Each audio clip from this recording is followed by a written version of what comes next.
lakini kazi ya utekelezaji wa ilani inafanywa na serikali. Na leo tumepata nafasi ya kumsikia mbunge, na ingeweza waleta wabunge wote, wangesema kila mbunge kwenye jimbo lake serikali imefanya nini.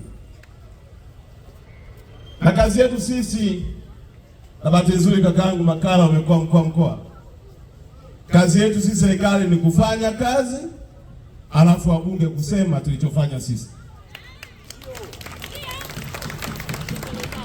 Kwa kile kilichoelezwa hapa sitakirudia, kwa sababu ni kazi inayosimamia mimi na wote wanaolegea na wapiga spana, na haya ndio matokeo ya mafanikio ambayo yanaelezwa mara. Na nikiendelea, kwa niaba ya wakuu wangu wa wilaya wote, tunakukaribisha sana. Nilipata nafasi jana kukaribisha wakati umeingia katika wilaya yetu ya Monduli na ukafanya mkutano Karatu, na leo umefanya mkutano wa Lumeru, na sasa tuko hapa Arusha jiji. Na kwanza, Mheshimiwa Mwenezi, mkoa wetu uko salama na watu wanaishi na kufanya shughuli zao za kiuchumi katika mazingira salama.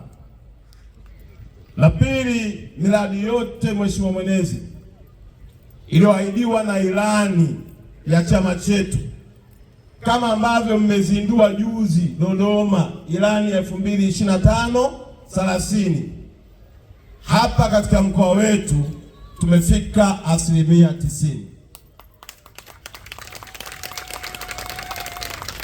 Na ndani ya muda mfupi uliobaki tutaenda kumaliza, kwa sababu kazi yetu kama serikali ni kuhakikisha kila ambacho chama kiliahidi kwa wananchi kinatekelezwa na matokeo yake yanapatikana. La pili, Mheshimiwa Mwenezi, ni shukrani zetu kwa Daktari Samia Suluhu Hassan, pamoja na mambo yote ambayo sitaki kuyarudia kwa sababu ya muda huu, lakini katupatia fedha bilioni 42 za kulipa fidia kwa wananchi ndani ya mwaka huu katika maeneo tofauti tofauti. Eneo moja wapo lililochukua fidia kubwa ni la mradi wa Ingaruka katika wilaya ya Monduli, takriban bilioni 14. Lakini pia barabara iliyotajwa hapa imejengwa, ilikuwa inahitaji fidia bilioni 3, barabara yenye urefu wa kilomita 18, na zenyewe zimelipwa. Lakini juzi hapa tumeenda pale Mshono, bilioni takribani 2 kwenda mpaka 3, na zenyewe zimelipwa. Ukienda Lumeru, bilioni 7 kule nako zimelipwa. Lakini kama vile itoshi, kwenye uwanja wetu wa Afcon kuna sehemu tayari wameshaanza kulipwa fidia. Mheshimiwa Mwenezi, naomba nikupe taarifa, ujio wako nilikuwa nafuatilia jana wakati uko Karatu.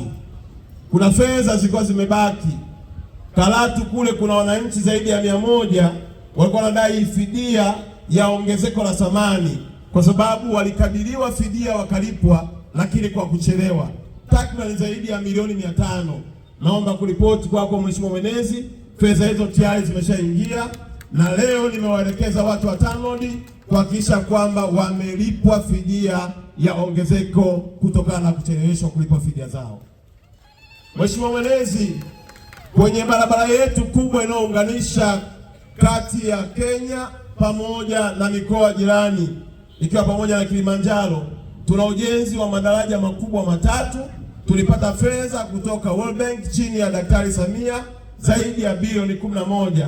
Madaraja hayo yanajengwa, tukianza na Kikatiti, ukija hapa kwa ndugu zangu mbele ya airport, lakini mwisho namalizia kwenye wilaya ya mkuu wetu wa wilaya pale Longido. Madaraja hayo yanajengwa, na miongoni mwa hayo madaraja, Mheshimiwa Mwenezi, yalipelekea kupoteza maisha wananchi pale walipovuka kutokana na maji kuwa mengi kwenye kipindi cha mvua. Mheshimiwa Mwenezi, yako mambo mengi, lakini la tatu ambalo ni shukrani yetu kwa Daktari Samia limesemwa hapa